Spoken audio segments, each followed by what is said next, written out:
It's Nolan. Now, before we get started, make sure y'all hitting that like button. Make sure y'all sharing it on your respective platforms. Let somebody know what we're doing today. Now, let's get into the show. Hit you with the no delay in my progress. All the time struggling, only further my conquest. Looking to the future, I wrote and printed the concept. Posted to the net, but that's just a piece of the mindset. Brand slow balling, I'm snowballing, get back to work. Got your favorite companies watching me, but they never chirp. Big names, all of my stories, I see them studying. I probably could have helped them. I guess they stuck in they stubbornness. This shit is jokes. Independent living did it with the quotes. Been a hidden hand, sending lyrics, and it's been remote. From the home set up, these jokers, it's known beggars. You nothing without a squad. I'm fixing my phone settings. The lyricist, supremacists, the penmanship is limitless. I'm building businesses, aiming again since I've been in this. I'm 007, been cold since 07. How I do it? I was home alone, Kevin, goal setting, but now my goal setting, commentating, they fixating. Light from the hand, the pins rating, forget waiting. I hit record, then I hit record. If a nigga play me on the mic, then I choke him with the cord, yeah. I'm sacrificing money here with every verse, giving punchlines to these rappers when I said it first. Preaching to the choir, giving facts like we in the church. I'm just praying for the day, start to reimburse. True prerogative, they blew the entire budget, they do it. My discussions, I'm zooming in higher uppers like Mr. Nolan, we should get this rolling. Tell me what you need, a check, pause, semicolon. I'm tired of the games, fanning the flames, I'm making a change. You don't value what I'm bringing, then it's not an exchange. Only resolution I'm worried about is 4K. If you really want to party with me, then set up the play, bitch. What's going on, beautiful people? It's the kid J Nolan here. Welcome back to another episode of Inside the Industry, your number one source for music, entertainment, commentary, and breakdowns. Hope everybody's doing well out there this evening. Hey, man, we got to get into this whole Live Nation Ticketmaster thing. This has been a long time coming, and they have just been found guilty for having an illegal monopoly over the concert industry. This is something that's been happening. This has been going on for years, decades. And finally, after I think they had a trial for about 4 days in court, they've now been found liable, aka guilty, for this monopoly. So this is going to be very interesting. Now, couple things. They could possibly break up the merger between Live Nation and Ticketmaster because they were supposed to be separate entities, but they came together and basically knocked out all of the competition, knocked out all of the small ticketing platforms, bought out all of the venues. And a lot of venues, they couldn't resist because they didn't have the funds to survive coming out of COVID. It's just been a nasty, messy game. The fucking ticket prices have priced people out of seating. Resellers taxing double, triple, quadruple the price of the seating has been ruining the concert game. The experience outside of people just enjoying themselves live at the show, everything else has been a shit show for quite some time as it pertains to the concert industry, not to mention the predatory deals that artists accept just to be able to get out on stage and entertain their fans, although it puts them into either debt or situations where they're going to be touring forever just to make back what the company gave them up front. All of it is a bit of a sham, but now we're in the early stages of trying to reverse those effects, okay? So what I'm going to do is I'm going to read an article, and I'm also going to play some video from the news of them talking about this. Matter of fact, I think I'm going to play the video first, and then we'll get into the actual text in just a moment. But it would be too big of a story, too important in the music industry, no less, for me to not talk about this in some capacity and shed light to it for people that may not be aware. All right, so this video here, oh shit, the hell was that? Is from NBC News. Breaking, jury finds Live Nation liable in antitrust trial. Breaking news, a verdict has been reached in the antitrust trial against entertainment giant Live Nation. A jury found Live Nation unfairly created a monopoly over the ticket market. The jury reached its decision on the fourth day of deliberations. Live Nation settled with the Justice Department and several states back in March, but more than 30 states did not settle at that time, and they continued forward with this case. Let's bring in NBC News business and economy reporter Ali Canal, and NBC News legal analyst Misty Maris is with us as well. Ali, I'll go to you first because we are just getting all this in. What essentially has gone down here with this jury? It looks like they're finding again and again and again against Live Nation and Ticketmaster. Live Nation, which is a parent company of Ticketmaster, found liable on every count. And the big one was that it maintained monopolistic power over the live ticketing industry. So this was a really high-stakes antitrust trial, especially considering that the Justice Department settled with Live Nation just last month. And a lot of legal experts who I spoke with about this case, they said that what happened with that DOJ settlement, that would likely set the floor of what we could see remedy-wise with this state case. So we have the jury saying that Live Nation has operated as a monopoly. A judge will then go and decide the remedies, and then we'll know what changes that Live Nation has to do. And as a reminder, after that DOJ settlement, they had to make certain changes to their business, like capping service fees at 15%, divesting some of those Live Nation-owned amphitheaters. But this is just going to be a big moment when it comes to the future of how this company operates. Well, I want to ask Misty about that because, you know, this as we said, is separate and apart from what the Department of Justice did. But now you've got all these states winning here. So could this mean even more change for Live Nation? Could this mean they have to structurally change the way they do business? It absolutely can, because that's the next step. The judge will make a decision on whether or not, with respect to these monopoly claims, which they're found liable across the board on all four. That's the federal law that says you cannot have a monopoly that stifles competition. And because they were found liable on those claims, the judge will then make a determination at a future hearing about what remedy would rectify that. So the question is, will it be structural remedies, which means possibly breaking up the companies, or behavioral remedies, changing to the way the business operates? The DOJ has settled, but that doesn't mean that more isn't to come. And then it's also important to note, so this is separated into two different types of claims. You have those federal Sherman Antitrust Act claims, and then you have state claims brought under state consumer frauds, legal theories. So that all played out in court, and we have liability essentially across the board on this.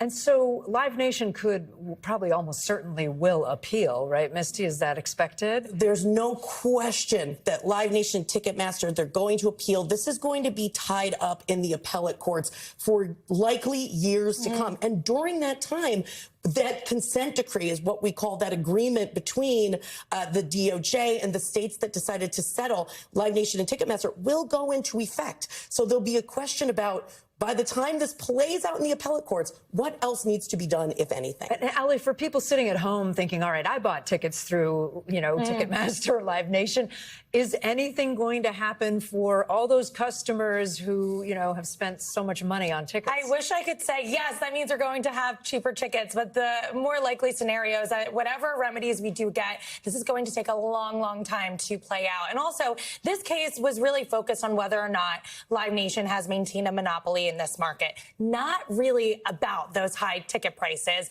And you also have to remember that the unregulated secondary resale market, that's usually the culprit when we look at these higher prices. So still a lot more to come. But if this does create more competition, that in theory could lower prices for fans over time. Misty, could this open up Live Nation's Ticketmaster to more legal action? Yeah, you certainly could see other legal theories coming into play. And what I think is so interesting about this case, because it went to a jury, right? So these were individuals who made this determination. And this is a super complex case. It's so confusing. It's so complex. And the amount of questions that the jury asked leading up to this verdict to review extensive amounts of testimony, experts, executives. But what the states boiled it down to, and what their attorney said in closing arguments, was this comes down to the strategy behind their dominance, and was that stifling competition. And they used internal documents and statements made by executives to say, we don't have to tell you. Listen to the things that they said when nobody was watching. And I think that might have been particularly effective for this verdict. And the state's case was really strong, I think, up into the end here. That's what a lot of legal experts who I've spoken with have said. So the fact that we have this verdict now, a lot more to come. We thank you for watching. And remember, stay updated on breaking news and top stories on the NBC News app, or watch live on our YouTube channel. All right, so the ramifications of this situation are TBD. We'll be staying locked in and, you know, see how this works, what happens in the long term. As you saw, they discussed Live Nation is definitely going to appeal this decision, appeal the liability that they're being held responsible for, any consequences that are going to come on the back end of that. The judge still has to figure out what those ramifications and penalties or whatever is to come is going to be. We don't know what that is. So I'm over here on Rolling Stone, and they say Live Nation operated as a monopoly, jury finds. Consequences could range from heavy monetary damages to a possible breakup of Live Nation and Ticketmaster. Okay. Live Nation has been found liable in its blockbuster antitrust trial, a remarkable verdict that has the potential to completely reshape the live entertainment industry, per the New York Times.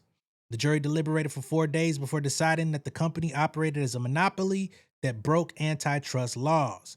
The more than 30 states suing Live Nation and Ticketmaster were ultimately able to persuade the jury that the company constituted a monopoly with their dominant positions in ticketing, concert promotions, and venues. They have everything all under one house. They knocked everybody else out. You come to us. We the only dope dealers in town. We got the garbage dope, but if you're smoking it, you're going to have to get it from us. Now, we might give you a variation. We might even let a little nigga out here sell a little something and make you think that you got other options, but he with us too. Type shit. Okay? The states argued that Live Nation used threats and retaliation to cajole artists. Threats and retaliation to cajole artists and venues into their services. Now that part, I would love to know more about that. Retaliation and threats. These included allegations that Live Nation would withhold its lucrative concert tours from venues that didn't sign exclusive deals with Ticketmaster. I do remember that being an issue. Or that artists would only be allowed to play Live Nation-owned amphitheaters if they also used the company's concert promotion services, which I find to also be very interesting because what promotion do they have to do? All they do is announce the fucking tour. They may do some advertising here or there on a couple websites, Rolling Stone, Billboard, whatever. But basically the artist sells the fucking tour off their name, whatever album they have out, doing interviews. So why the fuck do I need to go through your promotion services? Why can't I hire my own concert promotion company? How about that? Nope. An exact punishment has yet to be meted out. And Judge Aaron Subramanian, I've seen that name before. Whoa. This the same judge from the motherfucking Diddy trial. Shit. Okay, let's keep this thing moving. But the consequences could range from heavy monetary damages to possibly breaking up Live Nation and Ticketmaster. It's also likely that Live Nation will appeal the verdict, meaning the case could continue for several more years. Reps for Live Nation did not immediately return requests for comment. Stephen Parker, executive director for the National Independent Venue Association, called for Live Nation and Ticketmaster to be broken up. National Independent Venue Association. That sounds like a union of some sort. Following the verdict. Live Nation should not be able to promote more than 50% of artist tours. Yeah. And the damages paid to the states should be remitted to the independent venues, promoters, festivals, and fans that have suffered under Live Nation's monopolistic reign over the last 15 years. So that's what Stephen Parker has to say.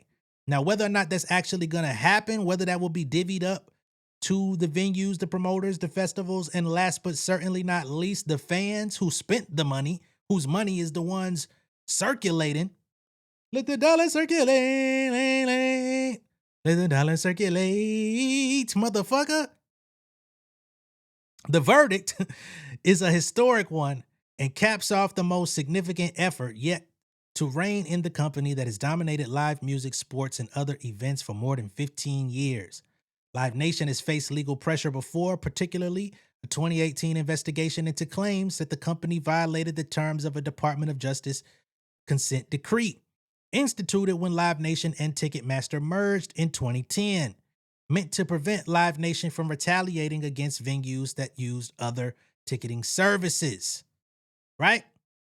So it was supposed to have been an agreement that said that you can't retaliate against venues using other ticket services. However, we're seeing now that they're guilty of those retaliation tactics and basically forcing people to fall in line, or else they would have to basically go out of business.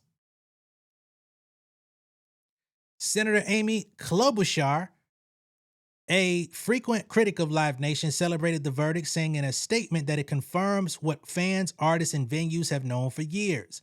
Live Nation Ticketmaster is a monopoly that illegally abused its power to squeeze consumers and shut out competition. You shouldn't have to pay a small fortune to see your favorite artist in concert. Fans have long deserved better, she continued. This decision is a major step toward restoring competition and accountability in live events.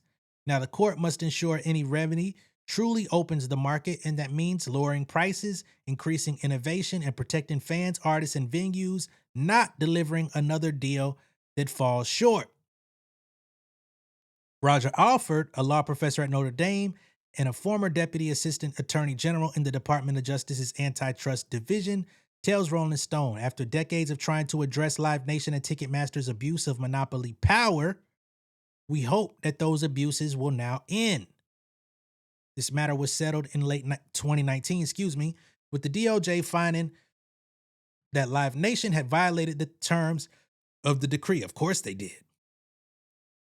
As punishment, the decree was extended by 5 years, and the language amended to more clearly state that Live Nation could not threaten or retaliate against venues that use another ticketing provider. Claims that Live Nation continued to do just that were a major component of the antitrust suit the DOJ brought in 2024. The state's victory is also notable for how the trial played out. After 1 week in court, the DOJ announced a surprise settlement with Live Nation that included monetary damages and concessions, which was actually kind of small. I think it was $53 million or something like that. They making too much to just give that up to multiple states involving ticketing and its amphitheater business. While 7 of the original plaintiff states signed onto the DOJ's terms, Attorney General for the rest rejected the deal, with some sharply criticizing the terms for not going far enough.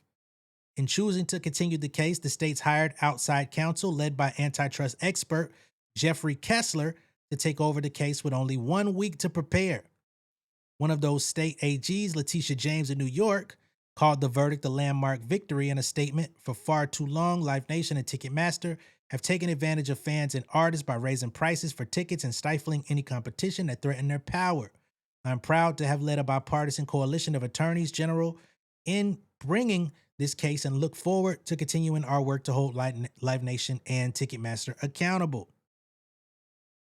The past 6 weeks of court hearings have offered a rare glimpse into the inner workings of the Live Nation and Ticketmaster, with troves of emails, internal messages, and even a few surreptitiously recorded phone calls being submitted as evidence. Would love to hear those. Arguably the most explosive piece of evidence to emerge were messages sent between 2 ticketing directors who bragged about robbing fans blind. Now, ain't that a doozy? And taking advantage of them. These are quotes. With high ancillary fees for things like parking. Yeah, parking be kind of ridiculous too. $50, $70, if not more, if you want to get the best locations.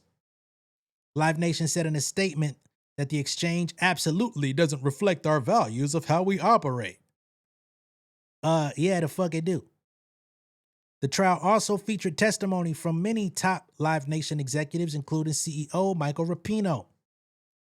The jury also heard from major figures at LN's biggest competitors like AEG, SeatGeek, plus expert witnesses. Despite the major implications the trial had for the music industry and artists of all kind, none took the stand, though Kid Rock, a frequent Ticketmaster critic, did appear on the original witness list. Fuck Kid Rock, by the way. And we did have Drake's manager, Future. And he was a witness in favor of Live Nation Ticketmaster because, you know, Drake continues to tour through them year in and year out. We saw leaked texts of him talking to, what was that, Johnny Blaze, talking about how they had him in a slave deal. Had him out there slaving? Or was that, no, it was actually audio. Excuse me, not just text, but audio. So I find that to be suspicious as well. Gail Slater, the former head of the DOJ's antitrust division, who was notably ousted not long before the trial began, celebrated the verdict on X. Congrats to the mighty state AG coalition that stood behind this case. You made antitrust history today. You fought the good fight, you finished the race, and you kept the faith. The case also took on political dimensions as Live Nation lobbied the Trump administration over the suit. As part of its efforts, the company appointed Rick Grenell, a longtime Trump crony and former Kennedy Center president, to its board. And according to multiple reports, the company's lobbying team included former Trump aide and campaign manager Kellyanne Conway and MAGA influencer lawyer Mike Davis. Davis also helped lobby the DOJ to drop its challenge to the $14 billion merger involving Hewlett-Packard and Juniper Networks. According to a Wall Street Journal report, Trump himself even intervened in discussions that preceded Live Nation's settlement deal. After hearing about the case from prominent people, the president started to ask what was holding up a deal. A deal was reportedly reached at the White House on March 5th, a Thursday, but the court wasn't told until a hearing the following Monday, March 9th.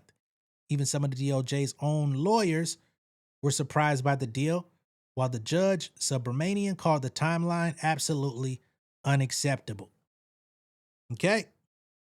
So, at this current time, we don't know what's going to happen next. We are waiting on Judge Subramanian to come out and issue those penalties, those ramifications, what they will be held liable for, how they can remedy this situation, either by breaking up the merger or creating financial stipulations that they will have to pay out. Again, this is subject to be appealed, which could take years. So, unfortunately for us as the consumer base, this probably will not get better anytime soon. It may take years before we actually see more fair pricing. I mean, when it comes to sports, when it comes to music, when it comes to shit, if you like to go to the fucking rodeo, you know what I'm saying? It's all wrapped up in some shit. The parking is even wrapped up in this motherfucker, man. So I'm glad that they've come to some form of conclusion. I'm glad that this wasn't swept under the rug. I'm glad that they are being looked into much deeper than they were before, and it's not just some under the table agreement and then we all just watch it play out like nothing ever happened. You know?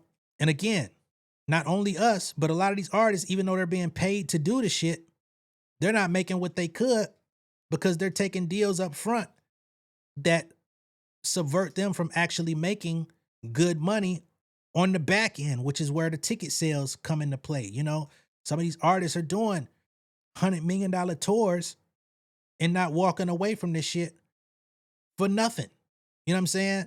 They just getting their little upfronts and back ends, but it ain't that type of back end. So I think the entire industry at this point, from the music to the concert game, to the content game, to the algorithm, I think everything needs to be evaluated and made anew. That's my opinion of the situation. But let me know what y'all think of all this down below in the comments. Be sure to like and share this video. If this is your first time seeing me on YouTube, go ahead and subscribe. Become an insider. I'll see y'all later. Peace.